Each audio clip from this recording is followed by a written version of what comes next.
तो करें स्टार्ट। हाँ जी, हेलो वन, कैसे हो आप सभी लोग? सब बढ़िया।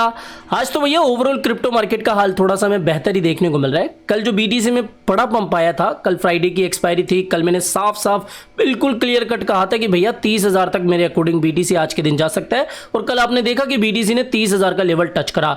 आज ये जो पंप है अभी तक सस्टेनेबल हमें देखने को मिल रहा है, यानी कि अभी तक तो बीटीसी 29,000 के ऊपर ही हमें चलता हुआ देखने को मिल रहा है, और ओवरऑल मार्केट में थोड़ी सी हरियाली आई है। लेकिन अब ये बिटकॉइन का पंप क्या आगे भी कंटिन्यू रहेगा, इसके बारे में सीधी बात करें तो जनाब देखो, ये वाला जो हमारा एरिया था ना, ये था शॉर्ट का एरिया। सुबह के वीडियो में मैंने आपको क्लियर कट कहा था, इवन कल भी मैंने आपको यही कहा था कि भैया देखो, ये एरिया तो वैसे शॉर्ट का है, लेकिन यहां पर हमें रुकना चाहिए क्योंकि मार्केट में एक पॉजिटिव माहौल बनने की उम्मीद है। फ्राइडे ऑप्शन एक्सपायरी के समय बिटकॉइन हमें 30,000 तक भी जाता हुआ दिख सकता है, और जो कि हमने देखा कि 30,000 प्लस बीटीसी चला गया था। अभी एक चीज नोटिस करो कि यहां पर जो चीज हुई थी ना, बिटकॉइन ने इस लेवल का ब्रेकआउट करा और एक रेड कैंडल बनी और फिर से एक पंप आया। सेम चीज यहां पर हमें देखने को मिली, बिटकॉइन ने ब्रेकआउट मारा, एक रेड कैंडल बनी, यानी कि सपोर्ट कंफर्म करके बिटकॉइन ने फिर ऊपर की तरफ छलांग लगाई। अब सेम चीज हमें यहां पर भी देखने को मिल रही है कि ब्रेकआउट हुआ, यहां पर एक रेड कैंडल बन रही है, तो यहां पर थोड़ा सा हमें वेट करना चाहिए। मेरी यहां पर सीधी ये एक्सपेक्टेशन है कि बीटीसी यहां पर 31,000 के आसपास आएगा, और फिर हम यहां पर इस पूरे के पूरे जोन से शॉर्ट मारेंगे, जहां पर हमें एक बड़ा प्रॉफिट मिलने की उम्मीद है। तो ये रही बिटकॉइन की सीधी सिंपल सी बात। अब अपडेट्स की बात करें, देखो जनाब, ये जो ETF है ना, मैंने आपको बुलरन के फैक्टर्स जब बताए थे कि 3-4 मेन फैक्टर्स है, उनमें से ETF सबसे इंपॉर्टेंट होगा।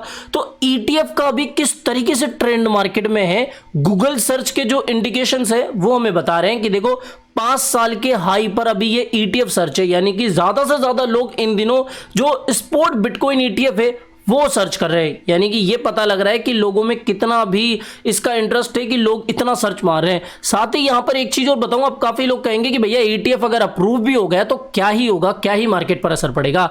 तो जनाब देखो, बिटकॉइन स्पॉट ETF का जो अप्रूवल है वो इतना इंपॉर्टेंट है कि ये मार्केट के अंदर 155 बिलियन डॉलर तक फ्रेश मनी ला सकता है।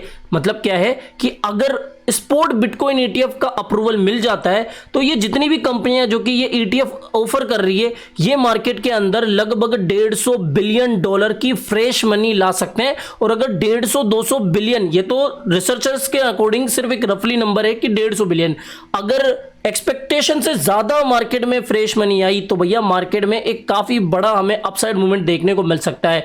तो इसलिए बताया गया है कि ये स्पॉट बिटकॉइन ETF क्यों इंपॉर्टेंट है मार्केट के लिए, और कहीं ना कहीं अगर इतना नया पैसा मार्केट के अंदर आएगा, नए लोग मार्केट के अंदर आएंगे, नए BTC बाय करे जाएंगे, तो डेफिनेटली प्राइस तो बढ़नी है। इसलिए बिटकॉइन ETF का अभी ये इतना महत्व है। तो ये 2 रिपोर्ट का मतलब तो समझ में आ गया। अब यहां पर तीसरा सवाल ये भी तो आता है, मैंने ये तो बताया आपको कि भैया ट्रेंड अभी धांसू चल रहा है। दूसरी बात कि इससे क्या हो सकता है, कितना पैसा आ सकता है। तीसरी बात, ये कब अप्रूवल हो सकता है।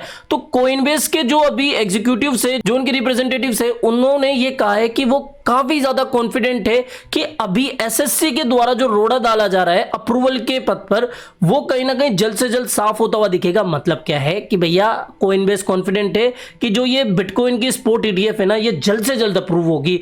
अब जल्द से जल्द कितना, ये भी आपके मन में आ रहा होगा सवाल। तो यहां पर बहुत सारे जो रिसर्चर्स हैं, लाइक ब्लूमबर्ग के जो एनालिस्ट थे, उन्होंने तो लगभग 4-5 दिन पहले ये कहा था कि लगभग 10 जनवरी 2024 से पहले पहले जो स्पॉट बिटकॉइन ETF है वो अप्रूव हो जाएंगे। ऐसा जो ब्लूमबर्ग के एनालिस्ट है, जो सीनियर एनालिस्ट है, उनकी प्रेडिक्शन थी। अब यहां पर अपडेट आ रही है कि जो JP मॉर्गन है, उनकी तरफ से ये बयान आ रहे हैं, उनकी तरफ से प्रेडिक्शन आ रही है कि जो स्पॉट बिटकॉइन ETF है जनाब, ये शायद क्रिसमस के आसपास, क्रिसमस के टाइम पर अप्रूव हो सकते हैं। यानी कि इसी साल के एंड तक हमें जो अप्रूवल है वो देखने को मिल सकता है बिटकॉइन स्पॉट ETF का।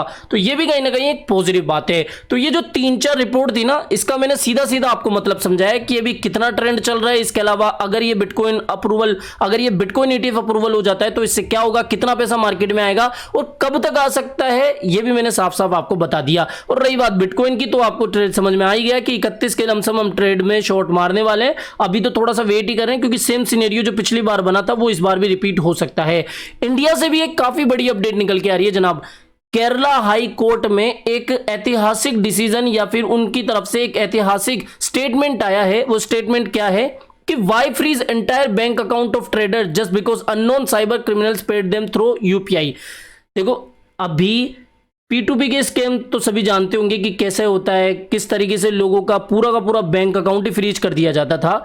अब एक काफी निर्णायक डिसीजन दिया गया है केरला हाई कोर्ट की तरफ से कि जनाब अगर कोई क्रिमिनल गलती से किसी इनोसेंट बंदे के बैंक अकाउंट में यूपीआई के थ्रू पैसा डाल देता है, और वो तो बेचारा नॉर्मल बंदा जो भी अपना इनोसेंट बंदा है वो P2P के जरिए USDT या INR जो भी है व्हाटएवर वो तो कन्वर्ट करवाना चाहता है। अब अगर कोई क्रिमिनल साइबर क्राइम के जरिए यूपीआई के जरिए पेमेंट कर देता है तो इसका मतलब ये नहीं है कि आप उस इनोसेंट व्यक्ति के पूरे बैंक अकाउंट को फ्रीज कर दो। सपोज आप हो, मैं हूं और कोई तीसरा बंदा है, हम उस तीसरे बंदे से अगर कोई P2P के जरिए लेन देन करते हैं और वो तीसरा बंदा अगर साइबर क्राइम कर रहा हो या फिर साइबर ठग हो और वो हमारे बैंक में पैसा डाल दे, तो ये तो बैंक वालों को पता होना चाहिए ना कि पूरा का पूरा हमारा अकाउंट क्यों फ्रीज कर रहे हो। जितना पैसा आया है उसको फ्रीज कर दो, फिर आप आगे की इन्वेस्टिगेशन करो।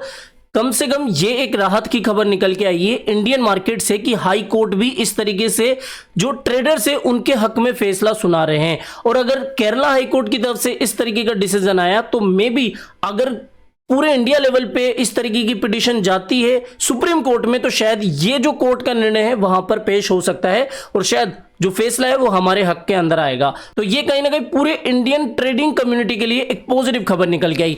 अच्छा एक चीज और बताओ भाई साहब, अभी P2P से आपको डर लग रहा होगा काफी लोग, तो क्या आप मेरे जरिए P2P करने में इंटरेस्टेड है, यानी कि आपको ट्रस्ट भी रहे और लगभग 99.9% एक्यूरेसी के साथ, अच्छी प्राइस के साथ और जल्द से जल्द अगर आपको P2P करना हो मेरे थ्रू तो क्या आप इसमें इंटरेस्टेड होंगे? एक बार कमेंट करना। मैं इसी तरीके का एक आपके लिए मीडियम बनाने की कोशिश कर रहा हूं जिससे कि लोग बिल्कुल आसानी से अच्छी प्राइस पे वो जल्द से जल्द P2P कर पाए। तो बताना अगर इस तरीके की सर्विस में आप इंटरेस्टेड हो। तो आई होप दोस्तों ये आज का वीडियो आपको कुछ पसंद आया होगा, कुछ पॉजिटिव मैंने आपके साथ शेयर करा। तो वीडियो पसंद आया हो तो डेफिनेटली वीडियो को लाइक करना है, चैनल आप ही के काम का तो चैनल को भी सब्सक्राइब करके रख लेना है। मिलते हैं जल्दी नई अपडेट के साथ। टिल देन जय हिंद, जय भारत।